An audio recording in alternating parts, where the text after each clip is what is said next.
माननीय सभासदों, माननीय अध्यक्ष महोदय,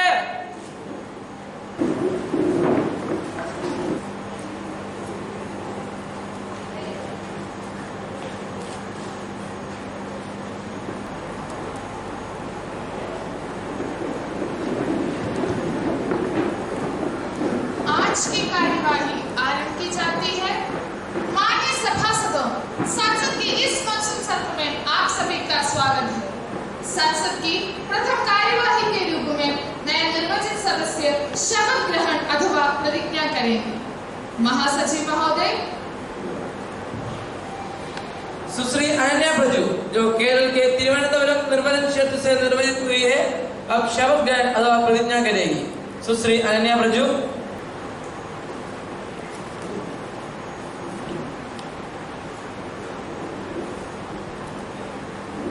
महोदया, आप शपथ ग्रहण करेगी या प्रतिज्ञा करेगी? श्रीमान, मैं शपथ ग्रहण करूंगी। महोदया, आप किस भाषा में शपथ लेना चाहेगी? मलयालम में श्रीमान।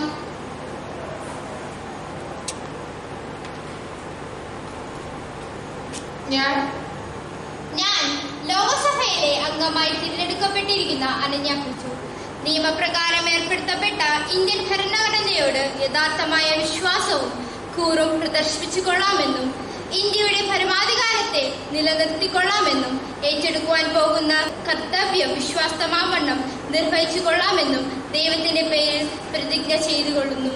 ജയ് ഹിന്ദ്.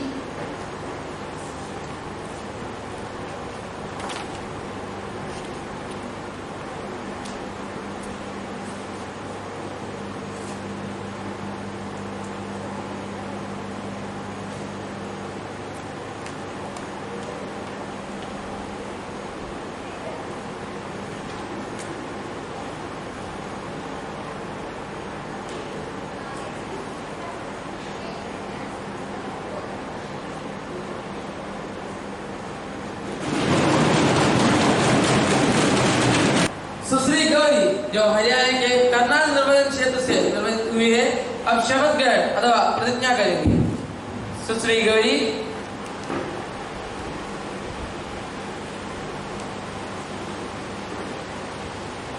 महोदया, आप शपथ ग्रहण करेगी या प्रतिज्ञा करेगी?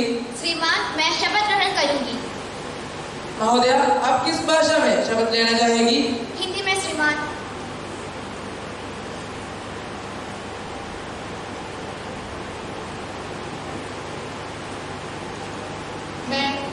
मैं गौरी, जो लोकसभा की सदस्य निर्वाचित हुई हूँ, ईश्वर की शपथ लेती हूँ कि मैं विधि द्वारा स्थापित भारत के संविधान के प्रति सच्ची श्रद्धा और निष्ठा रखूंगी।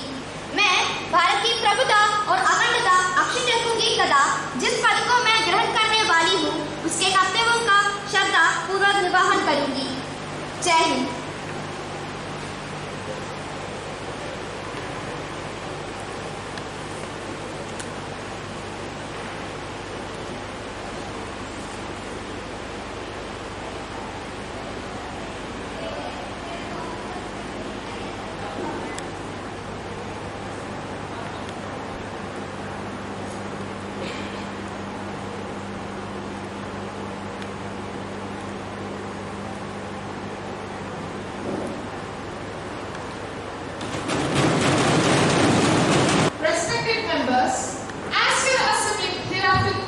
Long time.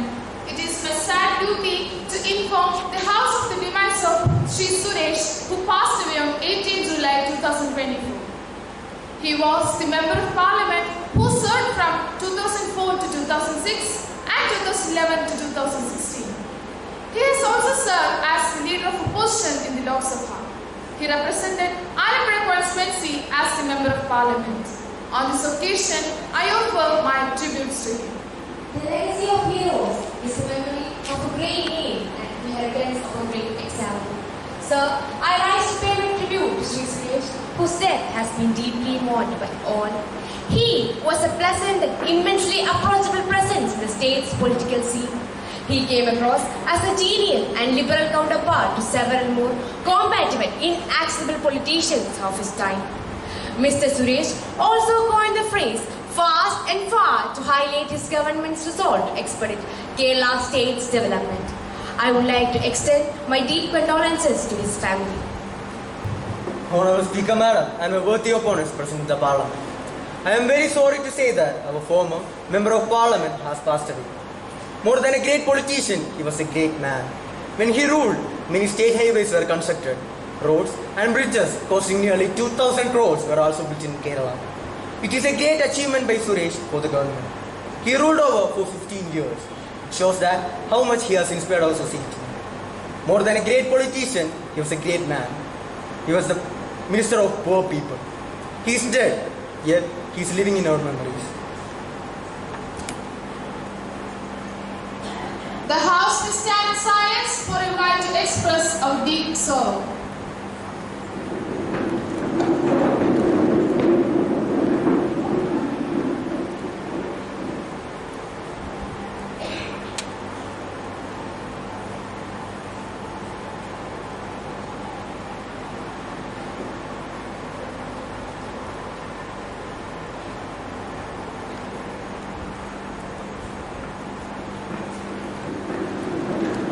Secretary General may convey the message of condolences to the bereaved family.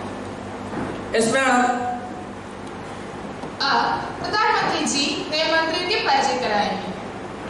अध्यक्ष महोदय, मैं आपसे और आपके माध्यम से हमारे नए साथियों का परिचय करना चाह रहा हूँ। श्री वाईगाड़ी श्रम मंत्री, श्री देवी एस आदिम जाति कल्याण मंत्री,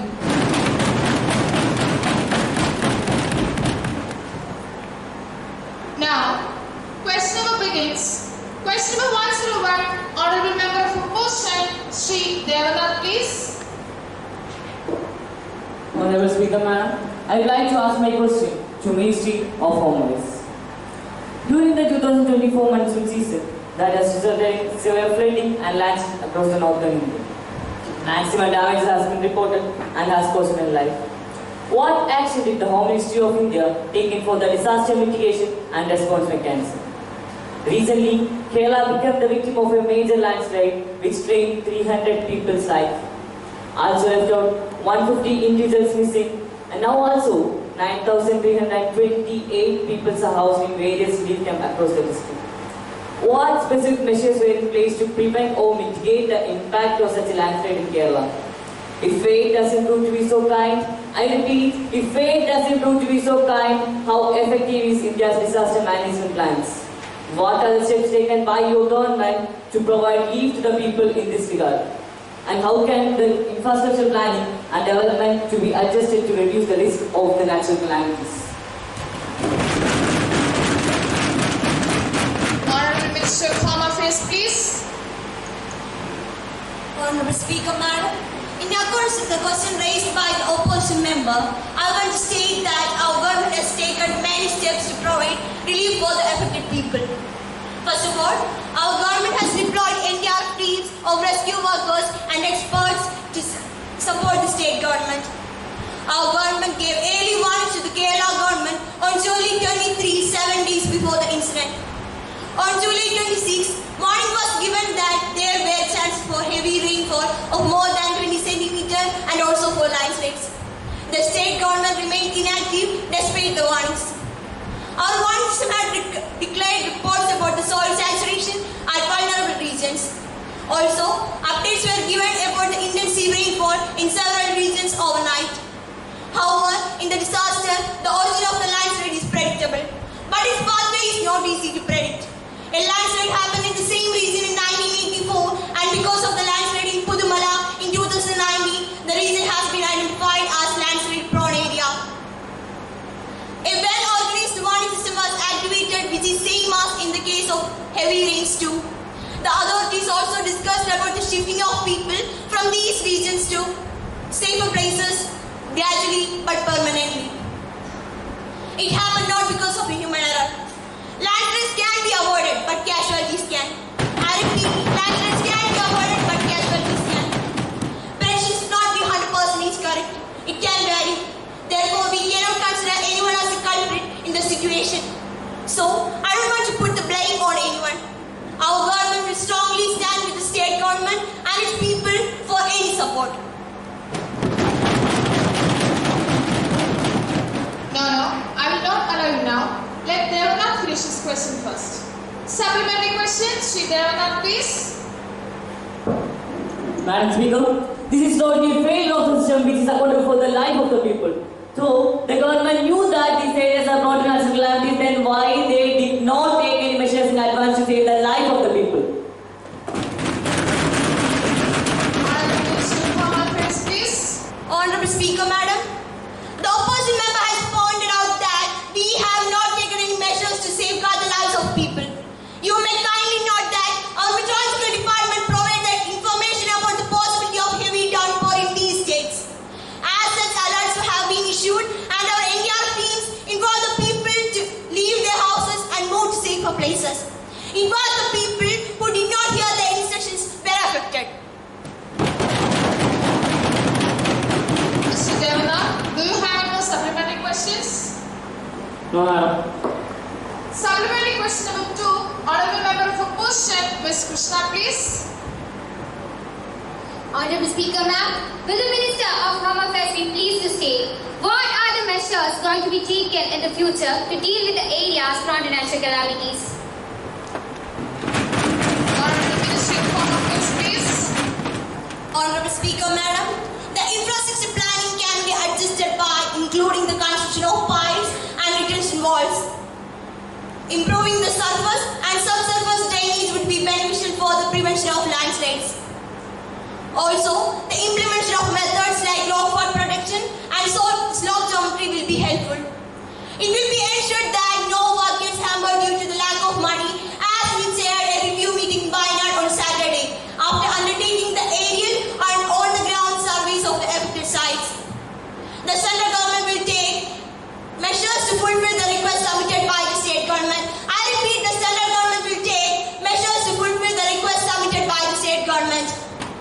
The central government will also conduct surveys of hilly areas every year before the rainy season to pinpoint the danger-prone areas, so that the people can be shifted to safer places for a short period of time during the rainy season. So, no casualty will happen like that what occurred in Wayanad.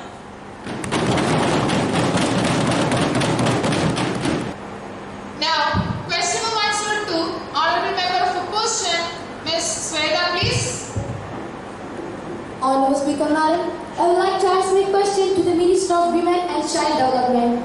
Yatra naristu pujante, ravante tatra devata. Thus is a chant from an ancient Indian text Manusmriti, which means where women are worshipped, their divinity prevails and shines. Manusmriti was as a high idea for the treatment of women, achieving thus in practice involves addressing various societal, legal and cultural challenges. Our ideal thoughts about women is like this. Even though women confront a lot of issues in the society, recently a distressing incident has occurred at R.G. Medical College in Kolkata, where a young PG doctor was allegedly raped and murdered by a civic volunteer.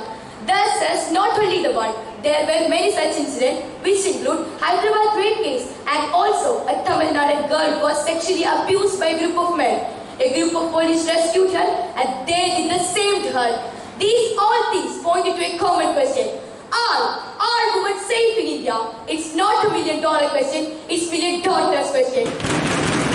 And what measures has the ministry undertaken to ensure the safety and security of women in India? Honorable Minister of Women and Child Development, please. Honorable Speaker, Madam, in response to the question raised by the opposition member, I would like to say that the safety and security of women in India is indeed a matter of profound importance to our government. In response to the Kolkata rape issue, our government has taken urgent steps and handed over the case inquiry to the CBI. As a government, we recognize that the safety and security of women in India is not only a matter of legal framework, but also our reflection towards the collective social ethos. Under the leadership of our government, significant legislative measures have been introduced to ensure safety for women, such as the Criminal Act of 2018, which was launched to strengthen legal protection for women. Our government has launched numerous campaigns to promote gender equality and as Beti Bachao, Beti Padhao were implemented to promote gender equality and respect for women from an early age. Honorable members, the question of women's safety in India reflects our commitment towards human justice and human dignity. Our government has taken substantial progress through enhanced enforcement, legislative reforms and public awareness campaigns.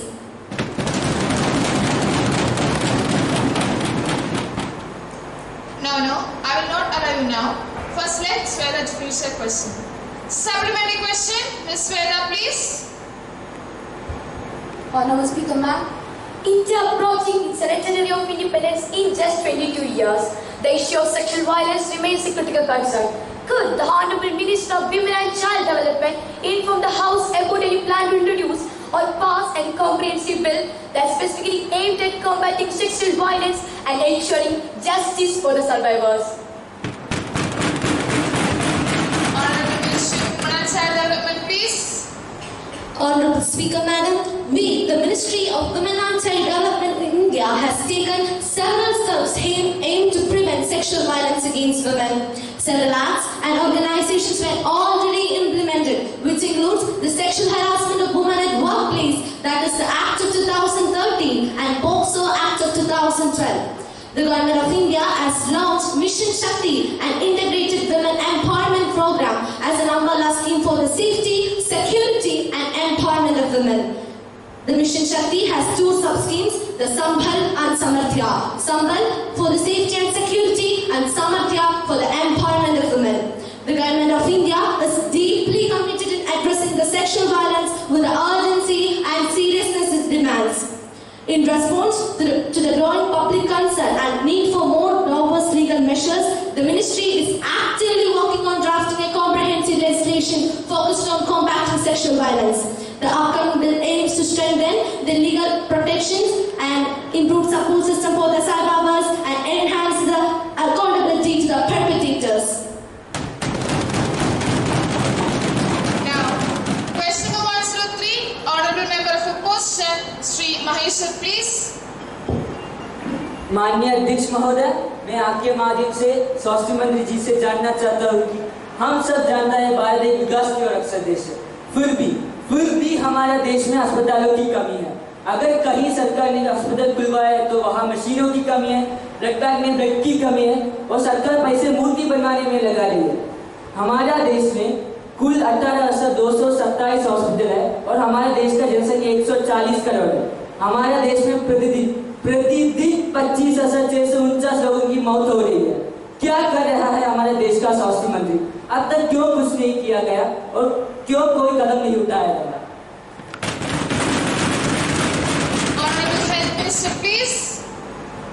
माननीय अध्यक्ष महोदय, मैं आपके माध्यम से माननीय सदस्य को बताना चाहता हूँ कि हमारी सरकार ने हमारे लोगों के लिए पूरे भारत में 262 नए मेडिकल कॉलेज और कई अस्पताल बनाया है।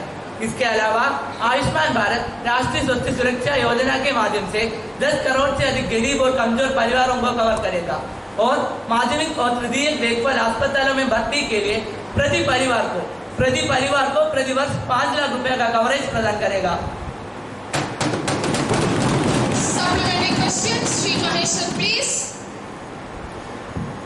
माननीय अध्यक्ष महोदय, माननीय मंत्री जी ने यह तो बता दिया कि कितने नए हॉस्पिटल बनवा दिए, क्या उनमें इलाज के लिए आवश्यक सुविधाएं भी दी है या नहीं?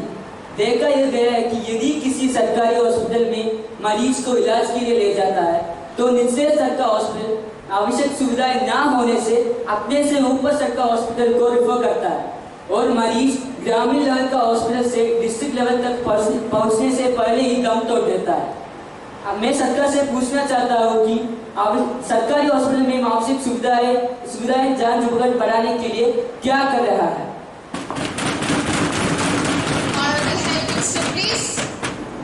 माननीय अध्यक्ष महोदय, मैं माननीय सदस्य को बताना चाहता हूँ कि अस्पतालों में जांच सुविधाएं बढ़ाने के लिए हमारी सरकार राष्ट्रीय चिकित्सा उपकरण नीति 2024 लेकर कह रही है। इस नीति में यह शामिल किया गया है कि हर डिस्ट्रिक्ट लेवल के हॉस्पिटल में MRI, CT scan, blood testing lab और ब्लड बैंक होगी है। इसी के साथ 500 मरीजों को एक साथ जगह इलाज के लिए भर्ती रखा जा सके। मैं दोहराती हूँ, 500 मरीजों को एक साथ जगह इलाज के लिए भर्ती रखा जा सके। ऐसी व्यवस्था हमारी सरकार करेगा।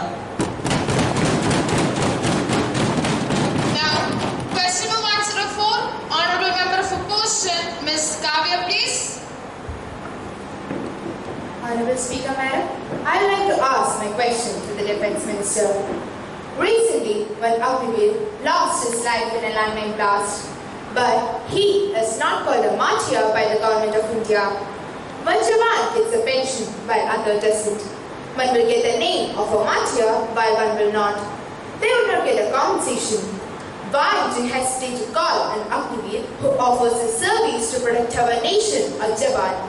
And then, how can you call yourself as a patriot? And also, I want to remind you that the short-term service in armed forces had triggered violent protests in several parts of the country. Under existing provisions, families of Agniveer who died in the line of duty are not eligible for regular benefits like pension. And also, the scheme will leave Agniveers unemployed at the age of 25. It also has a cohesion in the armed forces. A short-term recruits serve alongside soldiers eligible for pensions and more generous allowance. Is Agniveer a use-it-or labor system? Are you creating a division between soldiers? Honorable Defence Minister, please. Honorable Speaker, Madam, the opposition member is trying to mislead the House by stating wrong statements, and I would like to clear her that these kind of schemes are operational in many countries such as US and UK. Without understanding the Agniveer scheme, without getting proper information about it, to mislead the House like this cannot be deemed appropriate. The Government of India has provided compensation to the Agniveer Ajit Kumar who tragically died in a bomb blast, including financial compensations, insurance benefits and other support to the family members. This scheme has been born after a lot of thought, and one of the main factors behind this is to bring more young people into the armed forces. At the end of the 4-year term, the Agniveers are eligible for a lump sum amount which includes their own contributions along with the matching contributions from the Government of India. And that will give them a good head start besides the unique experience of working in the forces. And our government will ensure that the families of Agniveers dying in the line of duty will get the same benefits that are extended to those of regular military personnel. And I repeat, our government will ensure that the families of Agniveers dying in the line of duty will get the same benefit that are extended to those of regular military personnel. No, I will not allow you now. Later, I will allow you in 0 hour. Question number 105, Honorable Member of Opposition, Mr. Suraj, please. Honorable Speaker, Madam, I would like to ask my question to the Minister of Finance. Low-income families often face significant financial challenges, including difficulty meeting basic needs such as housing, food, and healthcare. This can lead to higher levels of stress and lower overall well-being. The government is also increasing commodities prices and this increased DNS. केवल महंगाई बढ़ाते रहे, रोजगार नहीं देना है. What impact will the recent cuts to social welfare programs have on low-income families? What are the measures taken by the government to reduce DNS? Honorable Finance Minister, please. Honorable Speaker, ma'am, in response to the question raised by the opposition member, our government is too much concerned about the low-income families and their social welfare. Our government has provided a lot of free policies, free schemes and free services for them, for the students, healthcare and other areas like Ayushman Bharat, Pradhan Mantri Awas Yojana, Pradhan Mantri Jan Dhan Yojana and also Pradhan Mantri Kalyan Garib Yojana, which provides 5 kg of free food grains for every Indian citizen who owns a ration card. I repeat, 5 kg of free food grains. All these are done for the Indian people, and who told we are increasing the DNS? We are decreasing it and we will decrease it. And for the kind information of my dearly opponents, there are already implemented schemes schemes like Mahatma Gandhi National Rural Employment Act, which ensures 100 days of wage employment for every rural household. And for reducing unemployment, there is a newly implemented scheme called Kaushal Vikas Yojana, which provides skill and employment for the youth of our nation. Now, question number 106, Honorable Member of Opposition, Ms. Kritika, please. Honorable Speaker, Madam, I would like to ask my question to Railway Minister. 131 consequential train accidents were reported across the country in the last 3 years. Out of these accidents, 92 were derailments in which 64 were passenger trains and 28 were goods trains. The government is not at all worried about their people, then who cares about the passengers? 4 freight trains derailed in last 2 months, but the railway minister didn't take any responsibility. More than 300 people, I repeat, more than 300 people died in Balasore train accident. But the railway minister didn't take any moral responsibility. She is not a railway minister, she is a derailment minister. My question is, what measures are being implemented to improve the overall safety of railway operations in India? What steps are being taken to reduce the number of railway accidents? And what is the current status of track development in the Indian railway network? Honorable Railway Minister, please. Honorable Speaker, Madam, in accordance with the question raised by the opposition member, I would like to state that the Indian Railways is actively working on several fronts to enhance safety, modernize infrastructure and reduce accidents. Regular safety audits are being conducted by internal and external agencies to identify weaknesses and areas for improvement. Upgrading fire safety systems on trains and in stations, including the installation of smoke detectors, fire alarms and automated fire suppression systems are just some of the many measures that we are implementing. AGP systems are being integrated to provide automatic enforcement of speed limits and signal adherence, which effectively reduces the number of railway accidents. A major focus is on renewing old tracks with new ones made from high-quality steel and using advanced track-laying techniques to ensure durability and stability. And railway crossings have also been made in the entire country. Since 2016, we have been conducting the trials for coverage and the tenders for 9,000 kilometers is in process. In a few months, we will start being installed on 5,000 locomotives. No stone, we will left and turn installing coverage on the 70,000 kilometer rail network and also in implementing the above-mentioned measures as soon as possible. And for your kind information, I am not a derailment minister, I am the Railway Minister of India. No more supplementary questions, please. Now the question hour ends. माननीय अध्यक्ष महोदया, लोक लेखा समिति की सिफारिशों पर टिप्पणी करते समय तिरुवनंतपुरम के एक समाचार पत्र ने गंभीर रूप से समाचार पत्र में प्रकाशित कर विशेषाधिकार का फल किया है।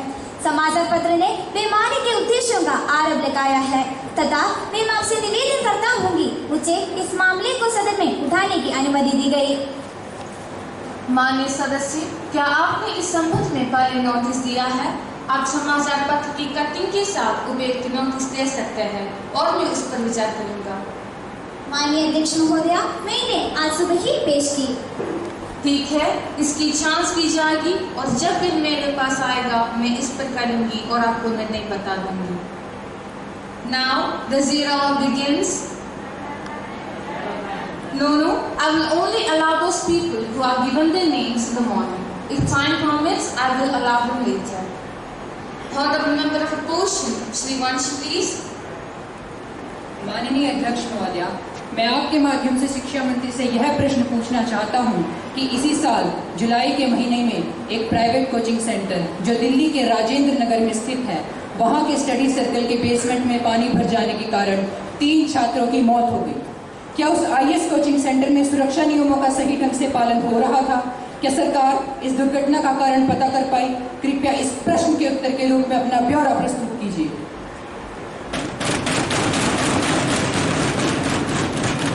Next question, Honorable Member of Opposition, opposition, Mr. Mitra, please.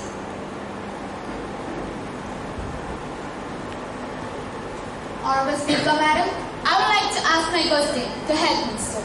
Recently, in Alappuzha Medical College, a shocking medical negligence that occurred in the treatment of a pregnant lady suffering from a serious labor pain resulted in the brutal death of her baby just after Sundays.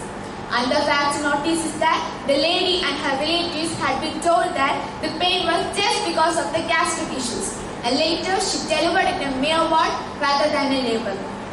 Alappuzha Medical College had been involved in multiple instances of alleged medical negligence. For instance, the death of a 31-year-old lady 35 days after her delivery. Yet another medical negligence had occurred in Alappuzha Medical College. My question is, what action taken by your government against this brutal incident? What guarantee will our people have to depend on government hospitals in future? I have noted down the raised issues and I will inform the concerned ministers once they arrive in the House. Now, the House will take up the calling attention motion. Honourable Member of Opposition, Ms. Samiksha Baju, please. Honourable Speaker, Madam, I beg to call the attention of Minister of External Affairs on the ongoing Bangladesh issue. A recent decision made by the Bangladesh High Court to reinstate a 30% government job quota for the descendants of those who fought in the 1971 War of Independence of the country had ended up in a violent protest. While the protesters support quotas for other marginalized groups such as women, ethnic minorities and the disabled, they are demanding the 30% quota for war veterans' families be scrapped. Because government jobs are the only hope for many young people in Bangladesh, and this quota is depriving them of opportunities. What I would like to bring to the limelight is many Indian students have fallen victim to the protest as well as policy. I would like to ask, what measures did the government take to bring the Indian students back to the country? Honourable Minister of External Affairs, please.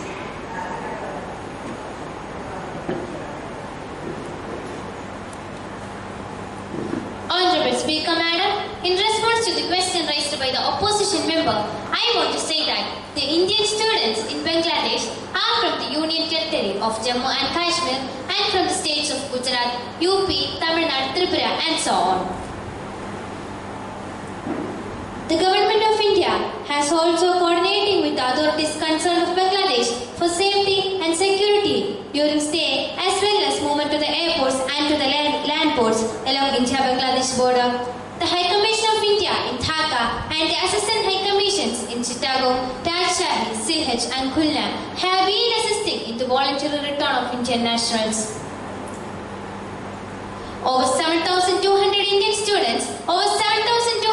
students have returned back to India till 1st August 2024, starting from 18th July 2024. Do you have any supplementary question, Ms. Samiksha Baju? Yes, Madam. What measures were implemented by the government to protect the people of India-Bangladesh border? Honourable Minister of External Affairs, please.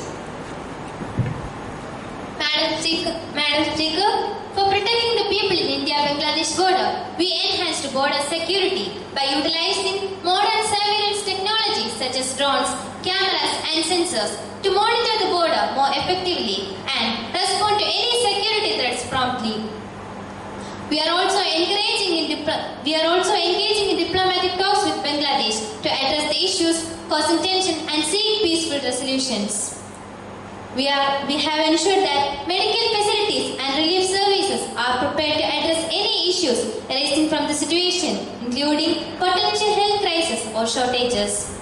The government is also very careful about infrastructure, community safety and support.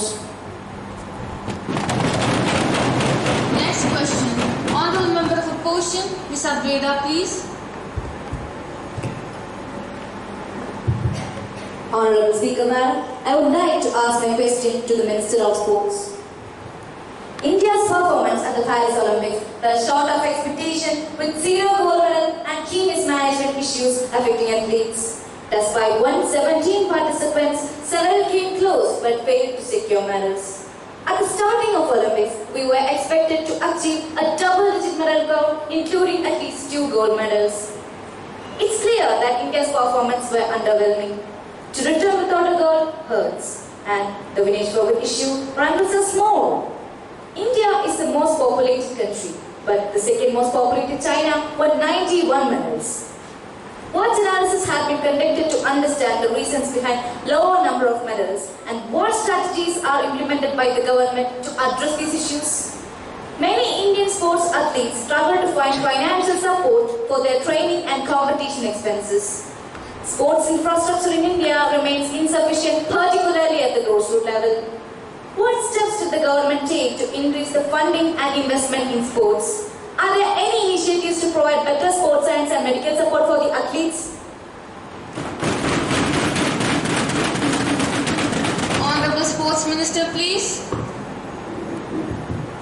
Honorable Speaker, Madam, for the Paris Olympics 2024, our government spent 470 crores to target Olympics podium scheme and assistance to National Sports Federation CSR funds on 16 disciplines during Olympic cycle.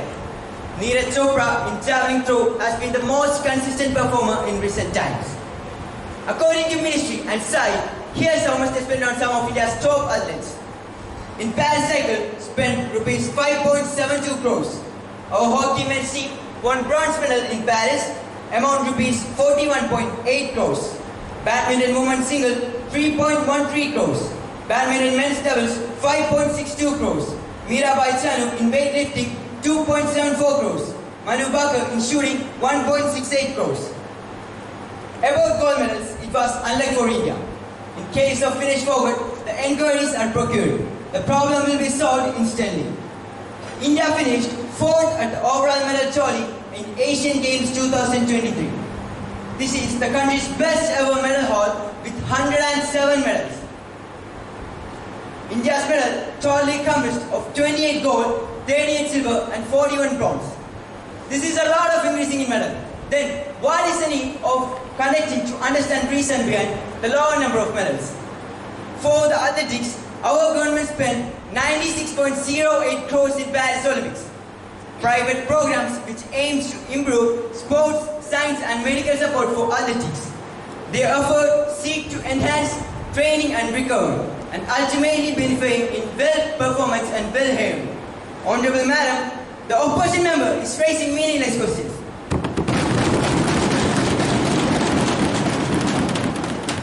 No, I will not allow you now. Let Ms. Adwaita finish her question first. Ms. Adwaita, do you have any supplementary question? No, madam. Supplementary question number 2. Honorable Member for Question, Ananda Krishna, please. माननीय अध्यक्ष महोदय, माननीय मंत्री महोदय सदन को ये बताकर कि किस खिलाड़ी पर कितना पैसा खर्च हुआ, ये बताकर खिलाड़ियों को अपमान कर रहे हैं। हमारे देश भारत में 140 करोड़ लोग हैं। मैं एक बार और कह रहा है कि 140 करोड़ लोग हैं, फिर भी किसी भी इंटरनेशनल गेम मेडल की संख्या 100 भी नहीं पहुंचती है, क्योंकि हमारे सरकार खिलाड़ियों को सही सुविधा नहीं दे पा रही जिसको वो हकदार है। आपको इसका जवाब देना ही पड़ेगा। ये खिलाड़ी विरोधी सरकार है।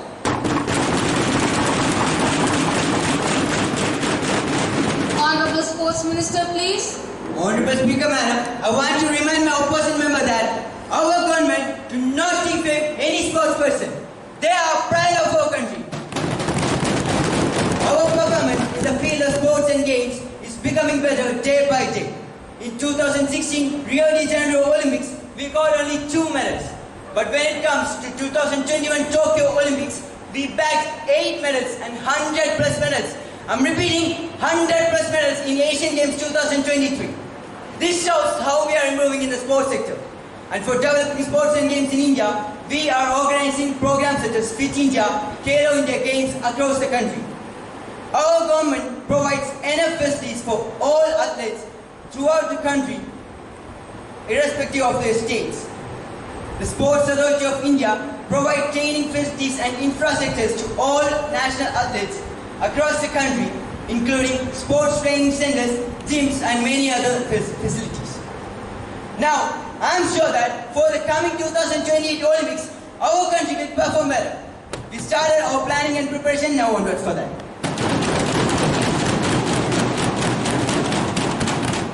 Now, this House will discuss on the adjournment motion. The House will take up consideration of the adjournment motion regarding issue for SC/ST reservation presented by the opposition leader Shri Advaita Rajneesh. Therewith or incidental thereto be taken into consideration. Those who are in favor will say aye. Those who are against it will say no. Aye. I think the ayes have it, the ayes have it, the ayes have it. The motion is adopted and permission is granted. Now, Honorable Leader of Opposition, Shri Advaita Rajneesh, please. माननीय अध्यक्ष महोदया, supreme court में लंबे समय से नौकरियों को आरक्षण देने के लिए SC/ST कैटेगरी को सब कैटेगरी में रिजर्वेशन दिए जाने की मांग का मामला लंबित चल रहा था। इसी मामले में संविधान पीठ ने 6 से 1 को बहुमत का फैसला दिया कि राज्यों का आरक्षण के लिए अनुसूचित जाति और अनुसूचित जनजातियों को सब कैटेगरी बना सकता है। महोदय, मैं माननीय उच्चतम न्यायालय का फैसला का सम्मान करता हूँ, पर इस फैसला को सम्मान नहीं करता हूँ, क्योंकि अनुसूचित जाति और अनुसूचित जनजातियों के लिए यह आरक्षण उनकी तरक्की के लिए नहीं, बल्कि सामाजिक रूप से उनकी साथ हुई प्रार्थना से न्याय देने के लिए। SC/ST श्रेणियों के भीतर मैं सब कैटेगरी को विरोध करता हूँ, क्योंकि आरक्षण का अधिकार है कि शेड्यूल कास्ट में क्रीमी लेयर नहीं हो सकता। अगर क्रीमी लेयर के बात करके सामंजस्य को तोड़ने की कोशिश हो रही है, जो भी सरकार आरक्षण को अवज्ञा करेगी, हम उसका अवज्ञा करेंगे। सुप्रीम कोर्ट का फैसला पर सरकार क्या कर रहा है? प्रधानमंत्री जी सदस्य को कानून बनाए। माननीय प्रधानमंत्री जी। माननीय अध्यक्ष महोदया, इस संबंध में बताना चाहता हूं कि हमारी सरकार ने माननीय सुप्रीम कोर्ट से अनुरोध किया है कि इस फैसले को 7 जजों की बेंच के पास भेजा जाए। Honorable Leader of Opposition, Shri Advaita Rajneesh, please. माननीय अध्यक्ष महोदया, प्रधानमंत्री जी इस विषय पर कुछ करने वाले नहीं है। इसे 7 जजों की बेंच के पास पुनर्विचार के लिए क्यों भेजा? अध्यादेश ला के इस फैसले को क्यों नहीं पलटा? चलो हम यहाँ से निकलते हैं, क्योंकि यह सरकार कुछ करने वाला नहीं है। यह सरकार आरक्षण को खत्म कर दे रही है। माननीय सदस्यगण, सदन में वापस आइए, अन्यथा की स्थिति हमें कार्रवाई करनी पड़ेगी।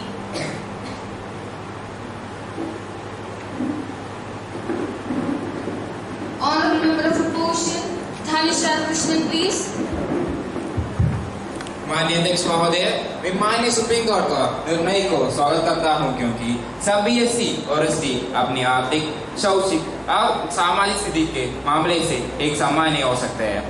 SC/ST एक उद्देश्य के लिए एक बात हो सकते हैं, लेकिन वे सभी उद्देश्यों के लिए एक बात नहीं हो सकते हैं।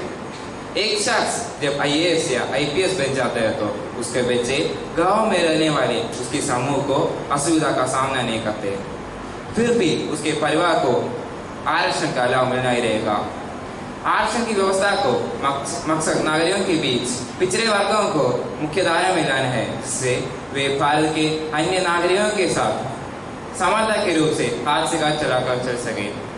हमेशा उन्हें पिछड़ा नहीं दिखाना है। Honorable Leader of Opposition, Shri Advaita Rajneesh, please. माननीय अध्यक्ष महोदया, यहाँ पर मैं यह बताना चाहता हूँ कि SC और ST श्रेणियों को आरक्षण के आधार छुआछूत है, आर्थिक नहीं। इसलिए मैं बोल रहा हूँ कि प्रधानमंत्री जी को इस विषय पर कानून बनाना चाहिए।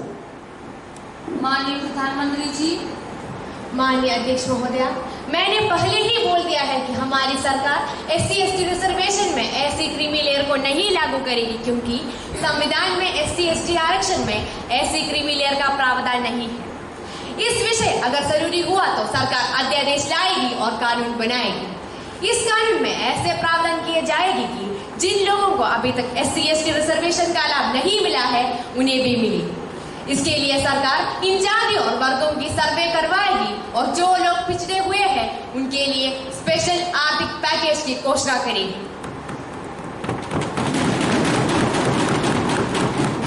अन्य सुविधाएं भी प्रदान करेगी, पर ना तो SC/ST आरक्षण में वर्गीकरण करेगी और ना ही इसमें क्रीमी लेयर प्रावधान करेगी। मैं सदन को अवगत कराना चाहता हूं कि मेरे जीते जी मैं आरक्षण को कदम नहीं होने दूंगा, ये मेरा वादा है।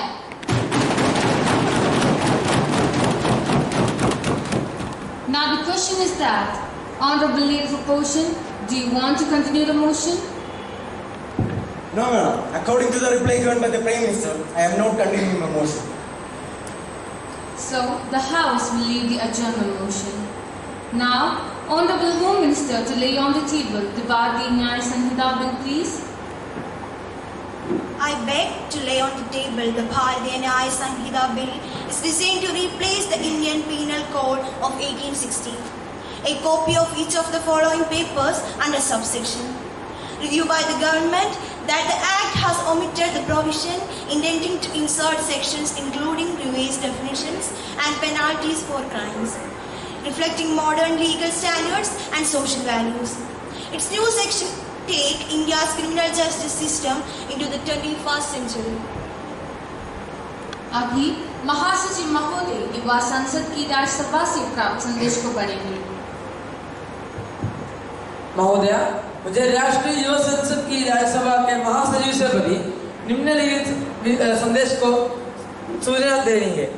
युवा संसद की राज्यसभा प्रक्रिया तथा कार्य संचालन विभाग के अनुसार मुझे the Jammu and Kashmir reservation amendment bill 2024 की एक प्रति सभा पटल पर रखने का निर्देश हुआ है, जो राज्यसभा के द्वारा 2024 शीतकालीन सत्र की बैठक में पारित किया गया था। महासचिव राज्यसभा द्वारा पारित किए गए विधेयक की एक प्रति सभा पटल पर रखेंगे। राज्यसभा द्वारा पारित किए गए the Jammu and Kashmir reservation amendment bill 2024 का एक प्रति पटल पर रखा है।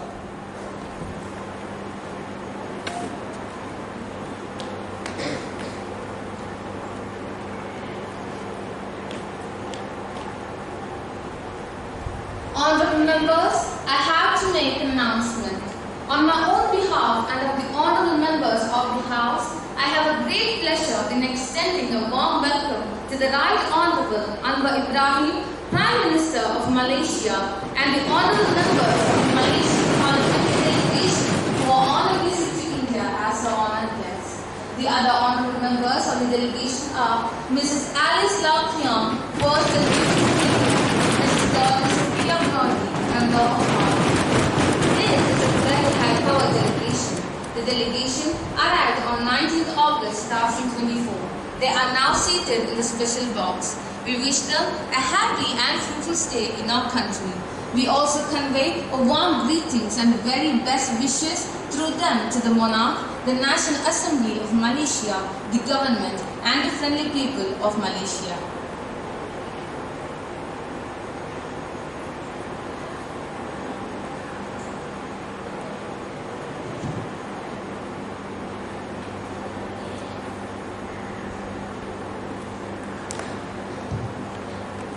Now, Honorable Minister of Law to introduce the bill. Madam, I beg to move for leave to introduce a bill. The question is that leave be granted to introduce a bill for the discussion. Those who are in favor will please say aye, and those who are against will please say no. Aye. I think the ayes have it, the ayes have it, the ayes have it. Leave is granted. Madam, I introduce the bill. Now, the House will take up consideration of the bill. Minister, please.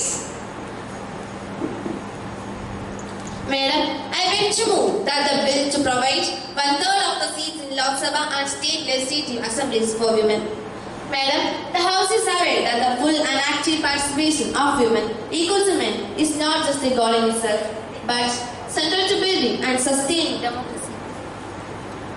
The equal presence of women, their leadership and their perspectives in Parliament is essential to ensure greater responsiveness to citizens' needs.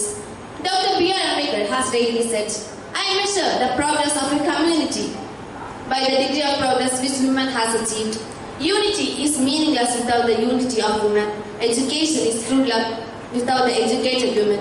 And agitation is incomplete without the strength of women. Therefore, with a view to ensure the participation of women in the public decision making, the government has brought forward this bill before this August House. Salient features are some of the important provisions of the bill are as follows. The bill provided for inserting Article 338 to the Constitution, which borrows from the provisions of Article 330, which provides for reservation of seats to SCs and STs in Lok Sabha. The bill provided for reserved seats for women may be allotted by rotating to different constituencies in states or union territories. In the seats reserved for SCs and STs, the bill sought to provide 1/3 of the seats to be reserved for women on rotational basis. The bill introduces Article 332A, which mandates the reservation of seats for women in every legislative assembly. Additionally, 1/3 of the seats reserved for SCs and STs must be allocated for women, and 1/3 of the total seats filled through direct elections to the legislative assemblies shall also be reserved for women. Article 239A to the Constitution grants special status to the Union Territory of Delhi as the national capital with regards to its administrative and legislative functions. Article 239A(2) was amended by the bill according to its act that the laws framed by Parliament shall apply to the national capital territory of Delhi. The reservation will be effective after the census is conducted. Based on the census, delimitation will be undertaken to reserve seats for women. The reservation will be provided for a period of 50 years. However, it shall continue till such a date as determined by a law made by Parliament. Seats reserved for women will be rotated after each delimitation, as determined by Parliament. Our government is also ready to take immediate actions on this bill as per it stands. We want the mothers, sisters and daughters of the country to get their rights. Many welfare schemes are being done by our central government. Our mothers, sisters and daughters are getting its benefits directly. Our government is continuously working in the interest of women. I am confident that all the honourable members of this House, irrespective of party affiliation, will welcome the bill wholeheartedly and empower women through it. With these words, I now know that the Women Reservation Bill 2024 be taken into consideration. Motion moved that the bill to provide for 1/3 of the seats in Lok Sabha and state legislative assemblies for women for the more effective participation of women in public decision making there to be taken into consideration. Honourable Prime Minister, please. The Women's Reservation Bill or Nari Shakti Vandan Adhiniyam 2024 is not a normal law. This is the proclamation of new democratic commitment of new India. There are many obstacles in the way of making of this Women's Reservation Bill. When the intentions are pure and there is transparency in attempts, we witness results overcoming all the obstacles. It is a record itself that this bill got so much support in the Parliament. I thank all the political parties and MPs for it. Some decisions have the capability to change the future of the country, and we are witness to one such decision. It's a historical decision from our government, and it is our good fortune that people gave us a chance to do so. I congratulate all the women of the country. Our government made every attempt to unshackle women with the schemes for their respect, security and prosperity. We were constantly making efforts for the last 3 decades to ensure women's participation in democracy. This was our commitment and today we have fulfilled it. Honourable Member of Opposition, Ms. Angel, please. Madam, it is with a mixed feeling that I have to address this august house.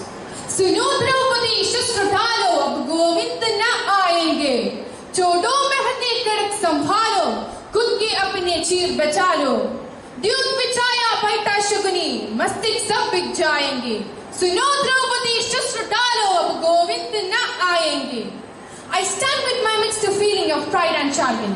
This is a special reservation bill to enter into our intelligence and our capacity.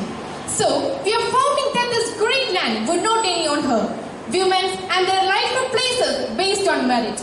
But it's only 75 years later that I stand here to speak on Women Reservation Bill.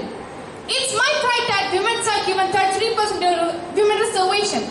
But the jargon in India, 126 out of 146 countries in the Global Gender Gap Report. Here, Honourable Prime Minister has proclaimed that the government commitment to strengthening of women. But wait, what this bill really says? Article 334 says that the women reservation has undertaken after the delimitation. What will actually 33% of the women reservation? Not only the Parliament but the Legislative Council of a country? because the date of next census is indeterminate, and I think delimitation itself a torture. What will the increase in number of seats in the various states after delimitation? So, I must say this is not a women reservation bill, it's a women reservation rescheduling bill. It will be ensured when there will be next delimitation. It will be ensured when there will be next census. The urgent need of women reservation for the parliament and legislative will be indefinitely delayed. Again, others, this is not a historic bill. It is being told us. If the government has courage, pass the bill by killing the reservation for next 2024 Lok Sabha itself. Honorable Member, Ms. Ratna, please. Honorable Speaker, Madam, I rise to support this bill, but the government should have the grit to implement it as early as possible. Honorable Member of Opposition, Ms. Vidya, please. Honorable Speaker, Madam, the Women Reservation Bill gives reservation of seats for SC and ST women. But there is no seats reserved for OBC, who constitutes more than 40% of this population. What do you mean by this? Don't they deserve seats? The question is that this bill to provide for the Nari Shakti Bandhan Adhiyam Bill 2024 and its notification and for matters connected therewith or is there to be taken into consideration. Those who are in favor will please say aye, and those who are against will please say no. Aye. I think the ayes have it, the ayes have it, the ayes have it. The motion is adopted. Now, the question is that clause stands part of the bill. There is one amendment in clause 5 by Parthen. Are you moving it? No, madam. In the view of reply given by the minister, I am not pressing my amendment. Now, the question is that clause stand part of the bill. Those who are in favor will please say aye, and those who are against will please say no. Aye. I think the ayes have it, the ayes have it, the ayes have it. The motion is adopted and clause stand part of the bill. Now, the question is that clause 1, the enacting formula and the title stand part of the bill. Those who are in favor will please say aye, and those who are against will please say no. Aye. I think the ayes have it, the ayes have it, the ayes have it. The motion is adopted and Minister for Law and Justice, please. Madam, I move the bill to be passed. Motion moved that the bill is passed. Those who are in favor will please say aye, and those who are against will please say no. Aye. I think the ayes have it, the ayes have it, the ayes have it. The motion is adopted and the bill is passed.